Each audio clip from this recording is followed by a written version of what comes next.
Hello everyone. आज की इस वीडियो में हम बात करेंगे क्लास 12th के पॉलिटिकल साइंस का चैप्टर 1 राष्ट्र निर्माण की चुनौतियां। इसमें हम पढ़ेंगे रजवाड़े कौन थे, रजवाड़ों को भारतीय संघ में शामिल करने की क्या समस्याएं आई और हैदराबाद का भारत में कैसे विलय हुआ, मणिपुर का भारतीय संघ में कैसे विलय हुआ और राज्य पुनर्गठन आयोग की भूमिका। तो चलिए स्टार्ट करते हैं। रजवाड़े कौन थे? तो ब्रिटिश इंडिया दो भागों में विभाजित था, यानी दो हिस्सों में था।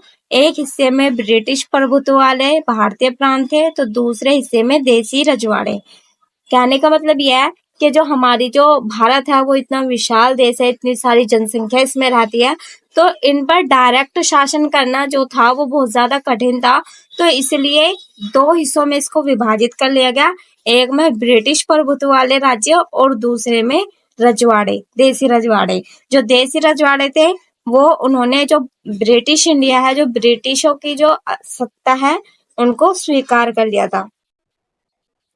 ब्रिटिश प्रभुत्व वाले भारतीय प्रांतों पर अंग्रेजी सरकार का सीधा नियंत्रण था। दूसरी तरफ छोटे बड़े आकार के कुछ और राज्य थे, इन्हें रजवाड़ा कहा जाता है। यानी कुछ ऐसे राज्य जिन पर अंग्रेजों का सीधा नियंत्रण था, कुछ वो राज्य थे और कुछ ऐसे प्रांत थे जिन पर राजाओं का शासन हुआ करता था, इन्हीं को ही रजवाड़ा कहा जाता था। जिन पे अंग्रेजी सरकार का शासन होता था उन पर वो डायरेक्ट नियंत्रण करते थे और इन पर इनडायरेक्ट नियंत्रण होता था।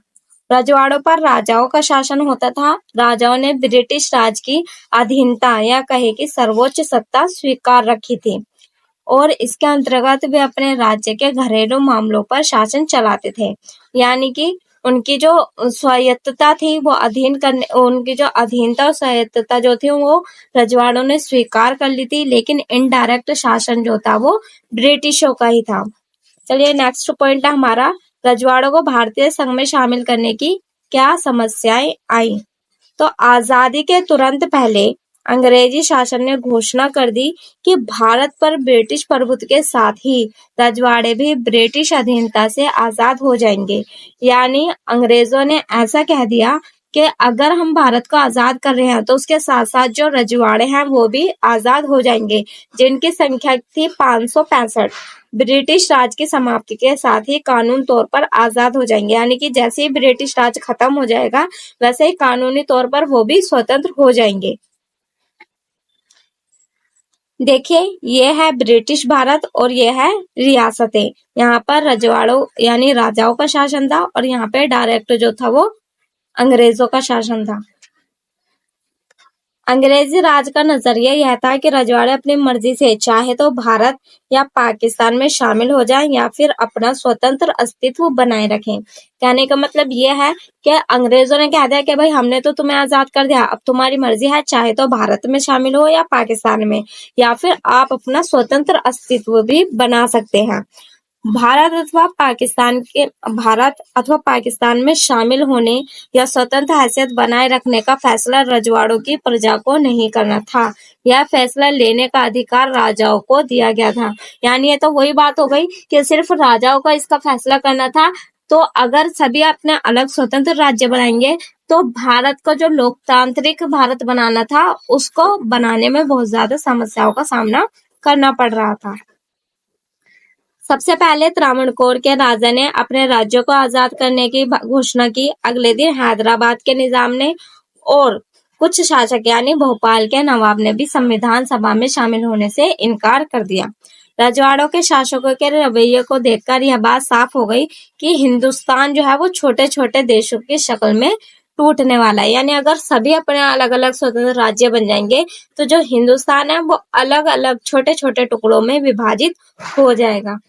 अधिकतर रजवाड़ों के शासकों ने भारतीय संघ में विलय के लिए एक सहमति पत्र पर हस्ताक्षर किया। यानी जो भारतीय संघ में शामिल होने के लिए सहमत थे उन्होंने एक सहमति पत्र पर हस्ताक्षर किए, जिसको इंस्ट्रूमेंट ऑफ एक्सेशन कहा जाता है। ये 1 मार्क में भी आपका आ जाता है कि इंस्ट्रूमेंट ऑफ एक्सेशन किसे कहा जाता है। तो इसका अर्थ होता है कि रजवाड़े भारतीय संघ में शामिल होने के या अंग बनने के लिए सहमत है। कुछ ऐसी रियासतें थी जिनको भारतीय संघ में शामिल करने के लिए बहुत ज्यादा कठिनाइयों का सामना करना पड़ा, जैसे जूनागढ़, हैदराबाद, कश्मीर और मणिपुर, इनको भारतीय संघ में शामिल करने के लिए बहुत सी कठिनाइयों का सामना करना पड़ा।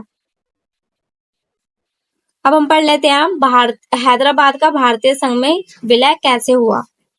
देखिए, हैदराबाद की जो रियासत थी वो बहुत बड़ी रियासत थी और यह रियासत चारों तरफ से हिंदुस्तानी इलाके से घिरी हुई थी। मान लो यहाँ पे हैदराबाद है तो इसके चारों तरफ से जो था वो हिंदुस्तानी इलाके से वो घिरी हुई थी। हैदराबाद के शासक को निजाम कहा जाता था।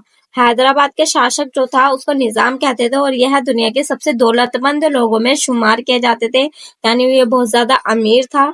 और निजाम चाहता था कि हैदराबाद की जो रियासत है उसको आजाद रियासत का दर्जा दिया जाएगा, यानी वो भारतीय संघ में शामिल होना नहीं चाहता था।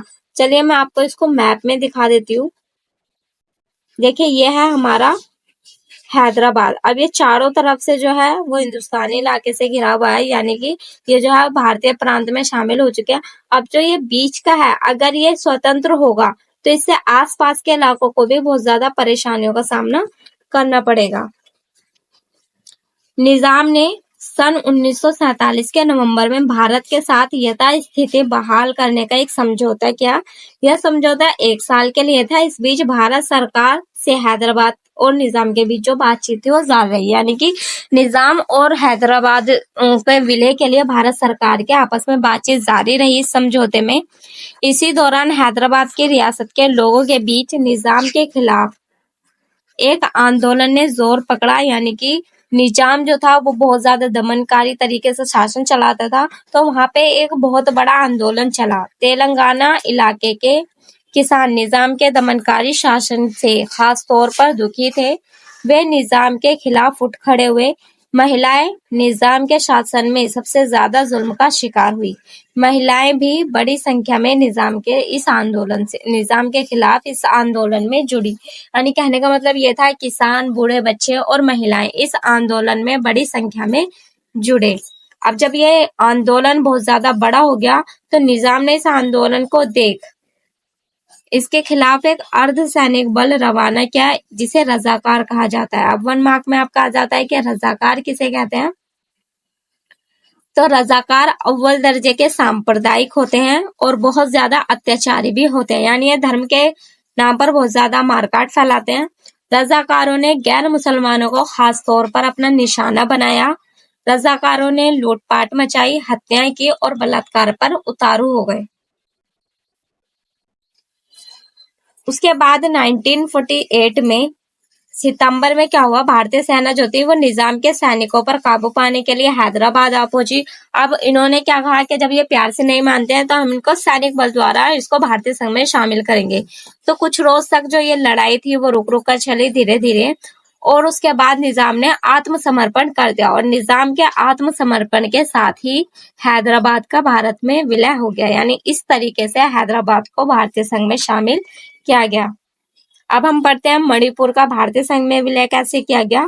तो आजादी के कुछ दिन पहले मणिपुर के महाराजा बोधचंद्र सिंह ने भारत सरकार के साथ भारतीय संघ में अपनी रियासत के विलय के लिए एक सहमति पत्र पर हस्ताक्षर किए। उसी सहमति पत्र पर, जिसको इंस्ट्रूमेंट ऑफ एक्सेशन कहा जाता है, इसके एवज में यानी इसके बदले में क्या था कि इनको आश्वासन दिया गया, इनको ऐसा कहा गया कि मणिपुर की जो आंतरिक स्वायत्तता है वो बरकरार रहेगी। यानी कि आप बोलते हैं ना, सिर्फ नाम के लिए हमारे साथ जुड़ जाइए, हम आपके आंतरिक जो मामले हैं उनमें कोई दखल अंदाजी नहीं करेंगे। तो उनकी आंतरिक स्वायत्तता जो है वो बरकरार रहेगी। और 1948 के जून में वहां पर चुनाव कराए गए। चुनाव के फलस्वरूप मणिपुर की रियासत में संवैधानिक राजतंत्र कायम हुआ। यानी पहली बार जो लोकतांत्रिक तरीके से राजतंत्र कायम हुआ वो मणिपुर में हुआ। और मणिपुर भारत का पहला भाग है जहां सार्वभौमिक वयस्क मताधिकार के सिद्धांत को अपनाकर चुनाव कराए गए। यानी पहली बार जो चुनाव कराए गए थे वो मणिपुर में कराए गए थे।